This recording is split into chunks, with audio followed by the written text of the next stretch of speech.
Bonjour tout le monde, bienvenue dans ce nouveau webinaire Phoenix. Aujourd'hui, on va parler de dons et spécifiquement pour les acteurs de l'industrie alimentaire. Donc autour de la table, on a aujourd'hui Pauline et Alexis. Je vous laisse vous présenter chacun votre tour. Alexis, si tu veux commencer. Oui, merci. Bonjour tout le monde. Donc moi c'est Alexis Pédenot. Je suis Customer Success Manager à Phoenix depuis 4 ans et mon métier c'est de m'occuper, gérer et suivre les dons de nos clients auprès des associations. Et Pauline. Bonjour à toutes et à tous. Donc Pauline Garot.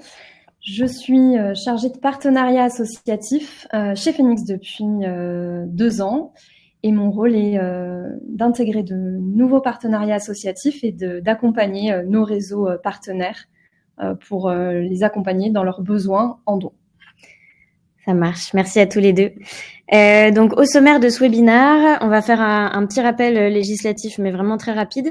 Et ensuite, on traitera les 5 points clés du don, en tout cas les 5 points qui nous paraissaient indispensables pour le don, sous forme un peu de guide. Donc, quels sont les acteurs du don, quelles sont les règles sur les produits, quels documents obligatoires, comment on assure la traçabilité et la sécurité des produits, et puis enfin, on fera un petit point fiscalité. Comme toujours, on gardera un petit temps de questions-réponses à la fin de la présentation. On a avec nous Camille qui surveille vos questions dans le chat et qui nous les listera. Donc, n'hésitez pas à les écrire. On prendra vraiment un petit temps à la fin pour y répondre. On va pouvoir commencer. Alexis, est-ce que juste pour planter un peu le décor, tu peux nous rappeler qui est Phoenix, s'il te plaît? Oui, alors Phoenix c'est une entreprise qui a 10 ans cette année et qui est partie du constat suivant.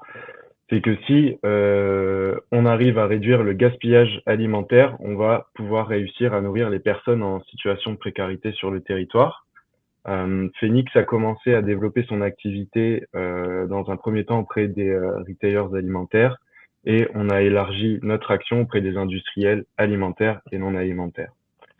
Notre mission à Phoenix, c'est d'accompagner les acteurs de la production et de la distribution de produits alimentaires ou non alimentaires dans la réduction de leurs invendus, notamment en facilitant le don grâce à notre réseau associatif de plus de 3000 associations.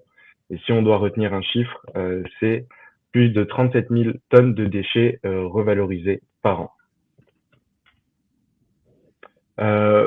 Phoenix a une approche globale de la gestion des invendus. Tout d'abord, un accompagnement sur mesure. On va aider nos clients à identifier des stocks qui peuvent être revalorisés et on va les aider dans la distribution de ces dons selon la règle suivante: le bon produit dans les bonnes quantités vers la bonne association. Notre champ d'action s'étend de l'alimentaire au non alimentaire et sur toute la chaîne de valeur, c'est-à-dire du producteur au consommateur en passant par le distributeur.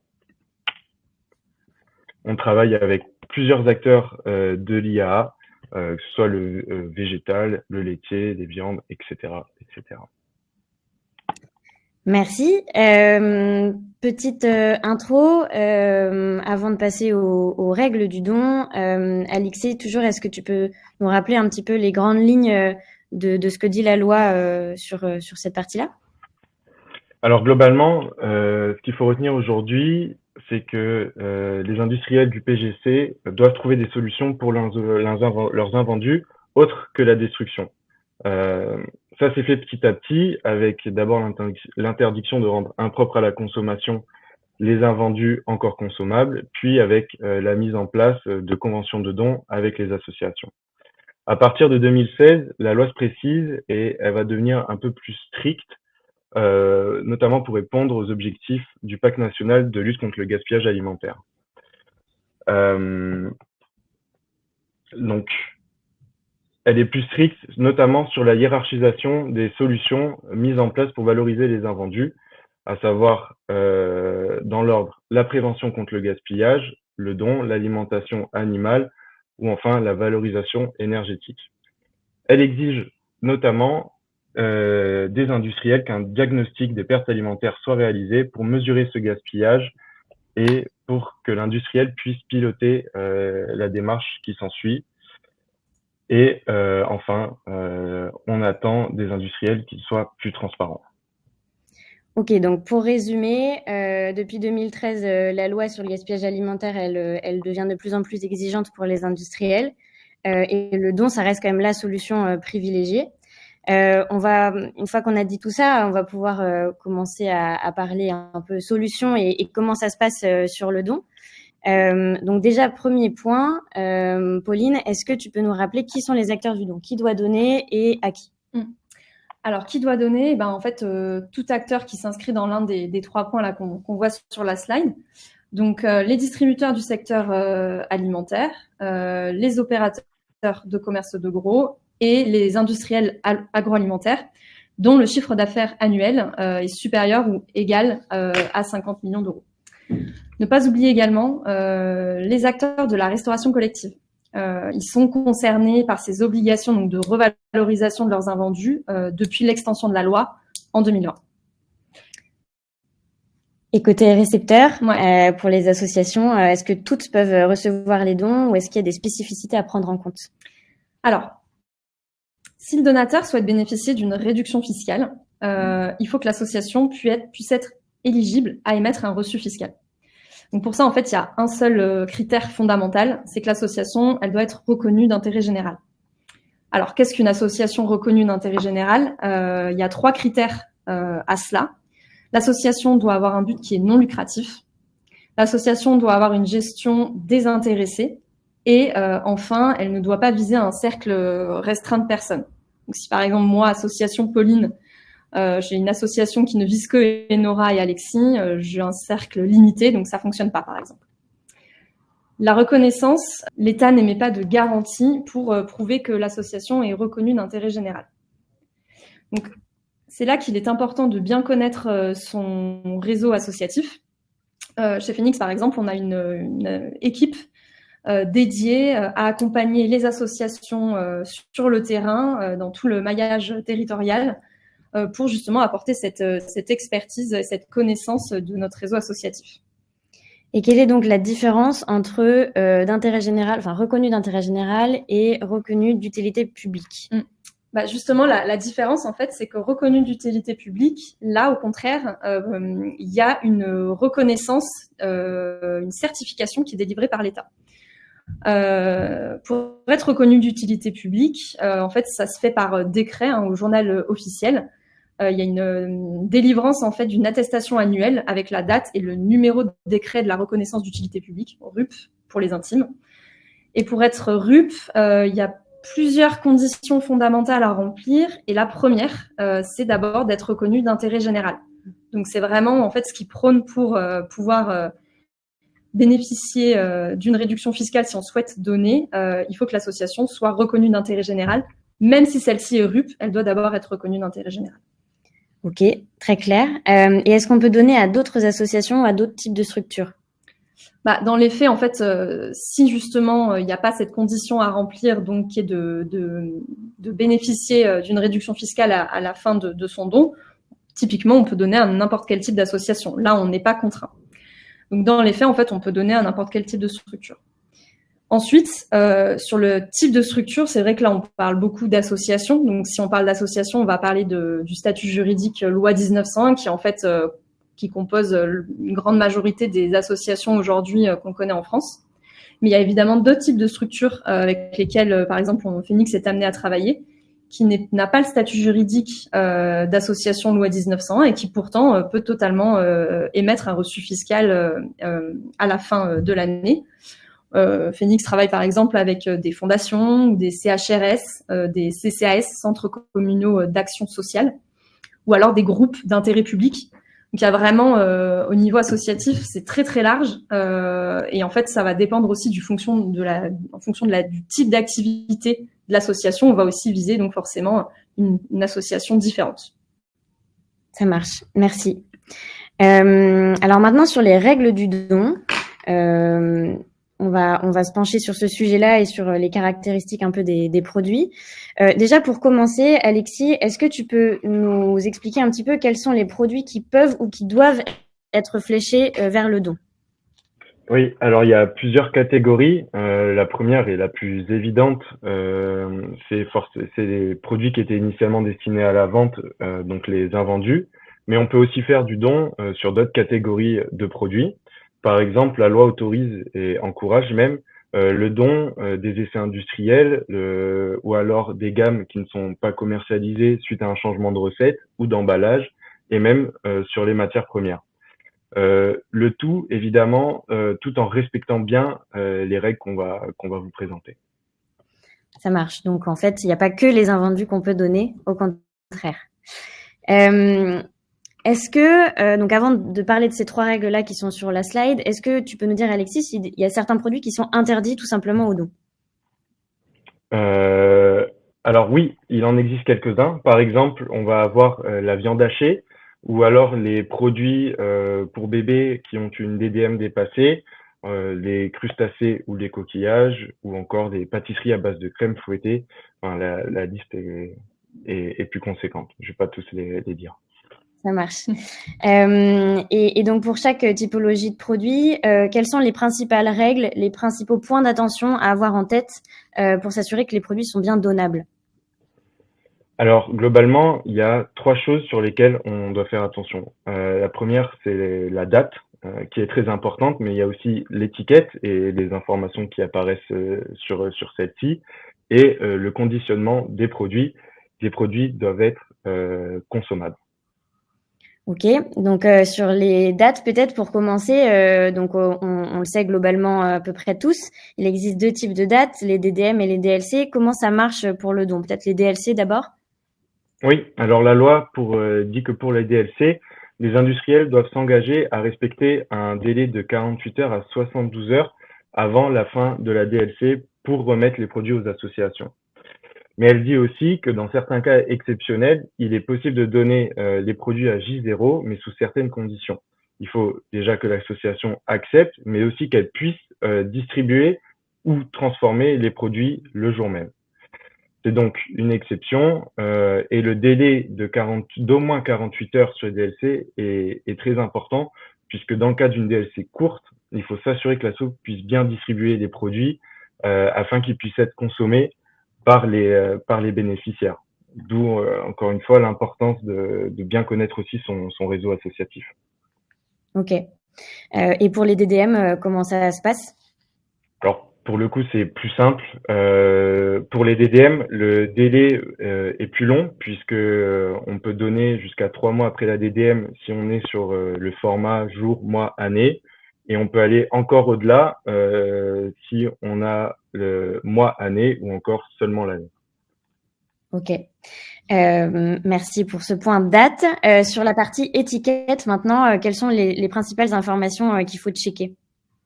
Alors, il y a plusieurs informations qui doivent apparaître sur l'étiquette des produits donnés. Donc, il y a la date, les ingrédients et les allergènes, le numéro de lot et la dénomination des denrées. Et comment ça se passe si on a une étiquette qui est dans une langue étrangère? Ça t'est peut-être déjà arrivé, Alexis, avec certains clients? Oui, on a le cas avec certains de nos clients qui ont donc des produits qui peuvent donner, mais avec une étiquette en langue étrangère. Dans ces cas-là, on peut quand même faire le don à une association en France, mais à condition de fournir à l'association un document avec la traduction de l'étiquette.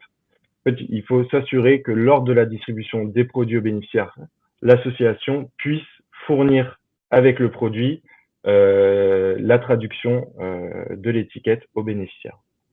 Ok, ça marche. Et dernier point, donc sur le conditionnement, donc tu l'as dit au départ, il faut bien sûr que le produit soit consommable, donc pas abîmé. Oui, c'est ça. En fait, l'emballage doit pas être trop endommagé. Il peut être cabossé, mais par contre, il faut pas qu'il soit, par exemple, percé ou bombé, ce qui indiquerait que le produit à l'intérieur n'est plus bon. Après, il y a des spécificités par produit, mais ça prendrait trop de temps de tout lister. Mais ce qu'il faut retenir, c'est que le produit doit être consommable par le bénéficiaire. On peut faire un petit focus, par exemple, sur le cas de don de matières premières. C'est une catégorie qu'on peut donner, mais il faut bien que le produit soit consommable. Si, par exemple, dans le don de matières premières de légumes, il faut pas que ceux-ci soient trop abîmés ou en partie pourris, ou alors plein de terre et de petits cailloux présents sur le produit. Ok. Eh ben très bien, merci pour ces règles générales sur la partie produit. On va passer à notre troisième règle d'or, si je puis dire, donc tout ce qui concerne la conformité, la mise en conformité réglementaire. Pauline, est-ce que tu peux nous rappeler quels sont les documents incontournables du process de don? Ouais. Incontournables et même obligatoires, puisqu'ils s'inscrivent tous dans la loi. Alors, le premier document, c'est la convention de don. Elle est obligatoire donc pour tous les acteurs qu'on a cités précédemment. Et en fait, elle est signée entre les deux parties, donc le donateur d'un côté et le récepteur de l'autre. Elle va vraiment venir rappeler l'ensemble des règles de don et va déterminer la responsabilité de chacun pour toutes les différentes étapes du don. Alors cette convention, elle est générale, elle va pas être sur un don en particulier, elle va vraiment venir englober l'ensemble d'un partenariat de don. Donc c'est exactement un seul document qui doit être signé, que ce soit pour un seul don ou 10, 15, 20 dons à l'année. Ensuite, il y a un second document qui lui est un document un peu deux en un, on va dire, qui s'appelle le bon de retrait ou alors le bon de réception. Il a deux petits noms, ce document. Donc, dans une première partie, on va retrouver l'identification du donateur et l'identification du récepteur. On va retrouver également donc la description physique des denrées, le numéro d'agrément également, la date de prise en charge par le récepteur de ce don, et aussi, c'est là que c'est important, la signature attestant donc que l'association a bien réceptionné les produits donnés. Donc ça, c'est pour la première partie de ce document. Ensuite, la seconde partie du document va correspondre en fait à l'ensemble du listing détaillé du don, avec les références par produit, DLC ou DDM selon le type de produit dont il s'agit, et aussi le nombre d'unités par produit. Donc ça, c'est un document obligatoire, et là pour chaque don, puisqu'il va correspondre vraiment à l'ensemble du détail du don qui est fait. Ce document, en fait, il vient vraiment transférer la responsabilité du don qui passe du donateur à l'association réceptrice. Enfin, il y a un troisième document qui là incombe uniquement au donateur, qui est le rapport extra-financier ou RSE, à travers lequel donc les acteurs de l'industrie agroalimentaire doivent en fait rendre public leur engagement anti-gaspi. Et donc là, nous, dans ce document-là, on a pour possibilité, pour rôle en fait d'accompagner le donateur, par exemple en lui fournissant des chiffres clés, des indicateurs extra-financiers pour l'aider à en fait à compléter son rapport tout simplement. Ok, donc je fais la petite passe à Alexis. Est-ce que tu peux nous dire un petit peu comment ça se passe avec Phoenix pour le suivi des documents et éventuellement leur signature? Oui, alors à Phoenix, on se charge d'éditer ces documents, donc convention et bon de retrait, via des outils qu'on a développés en interne, et on va aussi s'assurer, grâce à ces mêmes outils, de leur signature par les associations. Grâce à ces outils, on va en fait numériser, archiver et rendre accessible pour le donateur comme pour le récepteur ces documents. Ça va permettre tous les différents acteurs du don d'avoir un accès permanent sur le suivi de leurs dons, mais aussi, ça va aussi faciliter et simplifier l'aspect administratif qui incombe à ces dons. Très clair, merci. Quatrième règle, au quatrième point de notre guide du don, la traçabilité et la sécurité des produits. Donc, comment on assure tout ça? Première question, Alexis, ça concerne un document, encore une fois, incontournable. C'est le plan de gestion de la qualité du don des denrées alimentaires. Est-ce que tu peux nous expliquer ce que c'est? Oui, alors ce plan de gestion est en quelque sorte la feuille de route de la démarche du don et elle contient plusieurs éléments. Un plan de sensibilisation des équipes à la lutte contre le gaspillage, un plan de formation des équipes qui sont en lien avec cette démarche de don, les conditions d'organisation de celui-ci, et le contact de la personne responsable de la coordination du suivi et du respect de ce plan. L'objectif, c'est que toute l'entreprise soit sensibilisée aux dons, aux règles du don, et que les opérations de dons soient bien conformes. Et enfin, je souligne encore une fois, c'est un document obligatoire. Donc, ça va être au donateur d'effectuer cette démarche, mais Phoenix peut les accompagner afin que cette démarche soit la plus complète possible, mais aussi tout en faisant gagner du temps. Ok, merci. Toujours à propos de la traçabilité et de la sécurité des produits, Pauline, à quoi est-ce qu'il faut faire attention? Alors déjà, quand on parle de traçabilité, rapidement peut-être pour définir, on parle de l'ensemble des mesures qui doivent être mises en place pour garantir le suivi d'informations qui est lié au produit donné, donc de sa réception à sa distribution. Alors pour ça, en fait, déjà, il faut s'assurer d'avoir l'association qui est adaptée aux produits donnés. On va parler en termes de typologie de produits. C'est pas la même chose si on donne des produits frais ou des produits secs déjà. On parle aussi en termes de date, on l'a expliqué au préalable, donc DLC ou DDM, mais aussi en termes de volume.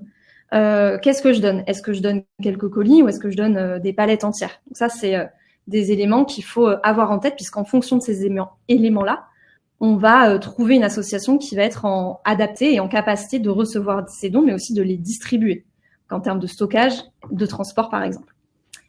Et enfin, là où il faut faire attention, on l'a dit, ça va bien rejoindre en fait le point sur les règles de don, mais on vient vérifier l'étiquetage des produits et des lots. Et on l'a vu d'ailleurs précédemment quand on parlait de conformité réglementaire, les documents obligatoires sont vraiment prévus à cet effet justement pour pouvoir suivre au plus près la traçabilité des produits donnés. Et il y a un petit point sur la procédure de retrait. Comment ça se passe et est-ce que Phoenix propose, enfin comment ça marche pour simplifier un peu le process côté Phoenix? Ouais. De la même manière en fait, comme l'a expliqué Alexis sur d'autres éléments où Phoenix accompagne via ses outils, et ben là en fait sur la procédure alerte retrait, on se fait en fait le relais du donateur et de l'association pour la bonne diffusion de l'information et aussi de la mise en place d'un plan d'action clair pour les associations auprès de leurs bénéficiaires. Ça marche. Très bien. On va pouvoir passer à notre dernier point, donc la fiscalité. Sur ce sujet, Alexis, est-ce que tu peux nous rappeler quelles sont les entreprises qui peuvent bénéficier d'une réduction fiscale sur le don? Oui, alors les entreprises et industrielles, en fait, globalement, toutes les entreprises industrielles de l'agroalimentaire qui sont assujetties à l'impôt sur le revenu ou à l'impôt sur les sociétés, selon un régime réel d'imposition. Et comment? En récupérant les reçus fiscaux auprès des associations bénéficiaires. Ok. Et donc, sur qu'est-ce que je veux dire? Sur le reçu fiscal, sans ça, on peut pas donc défiscaliser et ça rejoint un peu le point sur qu'on a vu au départ sur quels assos peuvent émettre ces reçus fiscaux. C'est ça? Oui, c'est ça. En fait, l'élément clé, ça va être le reçu fiscal puisque c'est celui qu'on va devoir présenter en cas de contrôle. Et principalement, les associations d'intérêt général ou reconnues d'utilité publique peuvent déclarer ces reçus fiscaux, mais on a aussi d'autres organismes, selon leur mission et leur structure, qui peuvent délivrer ces reçus fiscaux. Et si aujourd'hui mon entreprise elle ne paye pas d'impôts, est-ce que je peux quand même faire du don? Oui, quoi qu'il arrive, on peut toujours faire du don. Dans le cas d'une entreprise qui, lorsqu'elle fait du don, ne paye pas d'impôts, elle peut reporter sur 5 ans cette réduction fiscale. Donc, si vous donnez aujourd'hui, vous pourrez bénéficier de cette réduction jusqu'à 5 ans et la reporter. On a des partenaires qui font du don sans bénéficier de la réduction fiscale immédiatement. Et comment on obtient ces reçus fiscaux? Donc, tu parlais des associations. Comment ça marche? Est-ce que Phoenix peut aider aussi sur ce point-là? Oui, alors vu que le reçu fiscal est un élément obligatoire, ça rajoute une étape administrative dans le don et ça va créer forcément une charge administrative complémentaire côté récepteur mais aussi côté donateur. Alors chez Phoenix, on s'occupe de gérer cette partie des reçus fiscaux. On va les éditer et permettre aux associations de les signer électroniquement via nos outils. L'objectif, c'est qu'on puisse fournir aux donateurs et à l'association une visibilité simplifiée sur les dons tout en facilitant leur émission et leur signature. D'autant plus qu'aujourd'hui, la loi a uniformisé le principe de la déclaration de don, en obligeant la mention du montant des dons sur ces reçus fiscaux. Ok, très bien. Sur maintenant un point plutôt calcul, est-ce que tu peux nous expliquer comment est calculée cette réduction fiscale? Alors oui, la réduction d'impôt a un taux à 60%, mais il peut y avoir des plafonds qui peuvent faire baisser cette réduction d'impôt à 40%, mais il y a des cas particuliers, donc pour être précis, il faudrait vraiment étudier chaque cas. Ça marche. Et est-ce que seuls les produits donnés rentrent dans ce calcul ou de réduction fiscale ou pas que? Alors, les frais liés aux prestations diverses relatives aux dons, par exemple le transport, peuvent entrer dans le calcul du montant du don, mais à condition d'être bien rattaché à ce don. Il faut vraiment que le transport, si on prend cet exemple, ait servi à acheminer les produits à l'association. Ok, ça marche.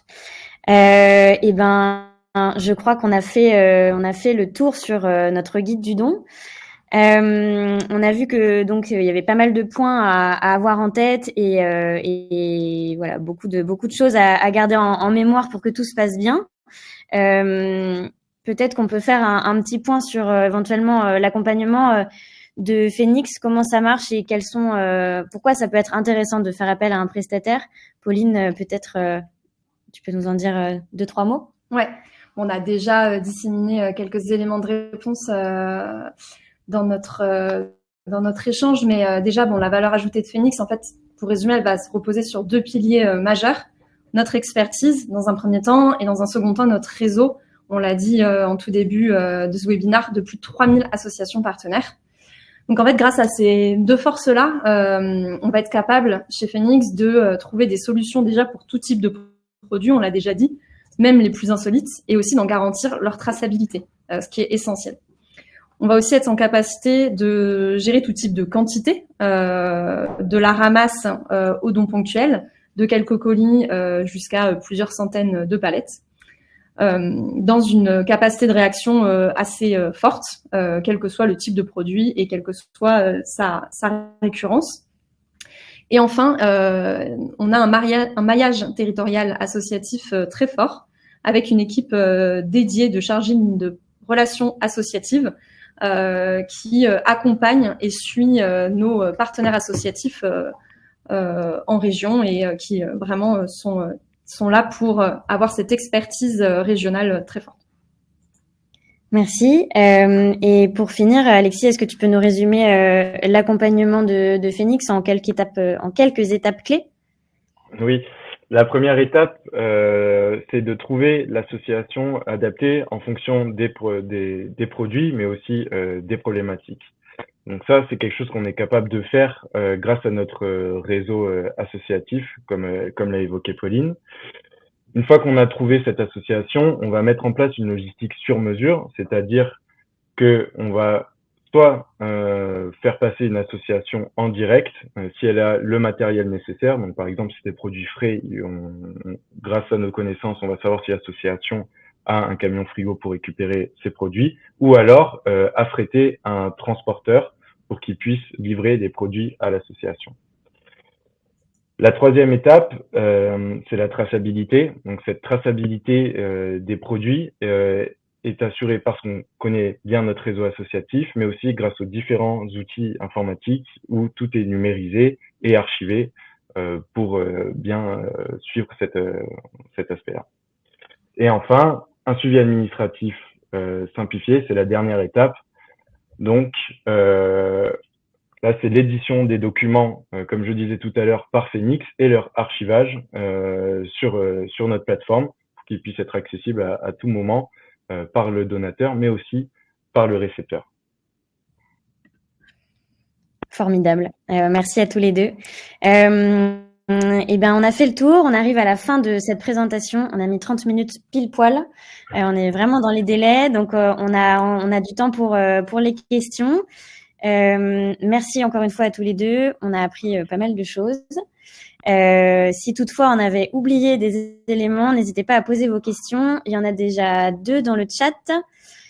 La première, c'est plus côté asso. Donc, entre associations, est-ce qu'il y a besoin de reçus fiscaux?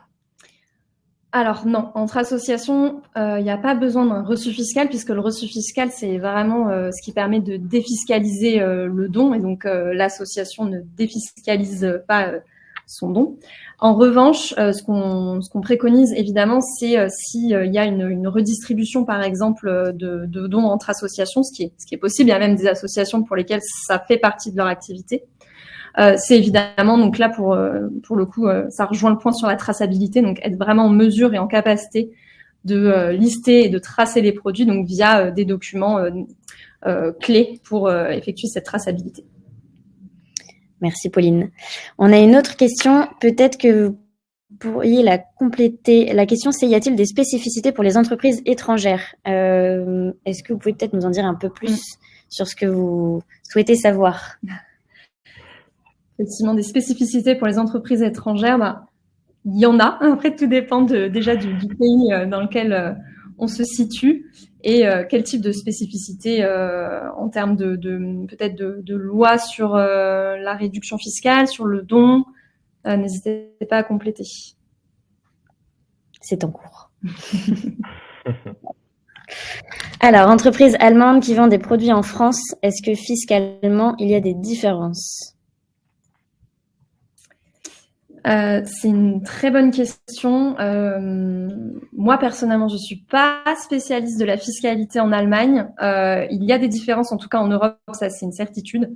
Chez Phoenix, on a été amené évidemment à travailler avec des donateurs européens qui souhaitaient faire du don en France, donc c'est possible de le faire. Après, il y a du cas par cas en fonction évidemment du type d'entreprise sur laquelle on se situe. Donc, n'hésitez pas à revenir vers nous peut-être pour plus d'informations. Juste après cette slide, il y a les coordonnées d'Alexis, donc je pense qu'on pourra peut-être en discuter avec plus de détails.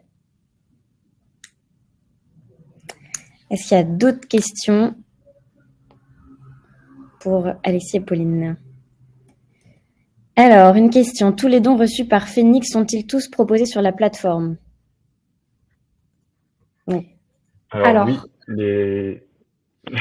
les dons reçus, ils sont tous proposés sur la plateforme. En fait, on va avoir deux outils différents selon les besoins de nos clients.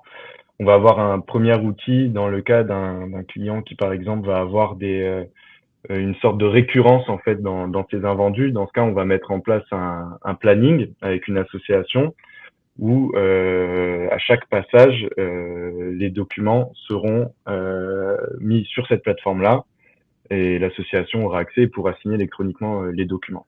Ensuite, on va avoir un autre outil pour du don plus ponctuel qui, lui, va nous permettre de nous adresser au réseau associatif, à notre réseau associatif, sur lesquels ils vont pouvoir se positionner.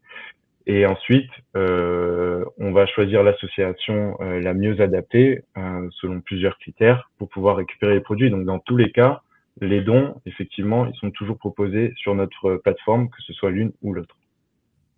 Très clair. Merci Alexis. Et une autre question qui suit celle sur les entreprises étrangères. Combien de temps compter entre la première prise de contact avec Phoenix et le don? Alors ça dépend. Ça peut dépendre de plein de choses. Il y a la première, c'est va y avoir une question de typologie des produits. Il y a certains produits qui sont très très demandés par les réseaux associatifs, d'autres moins. Mais il faut savoir que vraiment tous les produits peuvent trouver une finalité dans une association. Il faut pas se limiter à parfois des a priori. Chaque produit peut trouver une utilité. Donc mais selon la typologie, ça va influencer. Et après aussi, selon côté donateur, on va être évidemment soumis à des contraintes logistiques s'il y en a. Par exemple, dans la préparation des palettes, la mise à disposition des palettes pour l'association, etc. Par exemple. Ça marche. Oui, ça varie entre typologie de produit, la quantité et l'assaut, mais en général, voilà, on a les équipes quand même dédiées, nous, chez Phoenix, pour que ça aille vite, quoi. Il y a une question de Mohamed sur la partie asso qui demande si ce serait possible d'intégrer le planning des dons récurrents. On laissera le contact à la fin aussi pour voir ça. Si c'est très clair pour tout le monde, on va pouvoir terminer ce webinaire. Encore une fois, merci à tous les deux, Alexis et Pauline, pour votre expertise et le partage de tous vos conseils. Je vous souhaite à tous et toutes une bonne journée et puis à bientôt parce qu'on aura peut-être de nouveaux webinaires prochainement. Merci à tous et à toutes. Merci à vous. Bonne journée. Au revoir.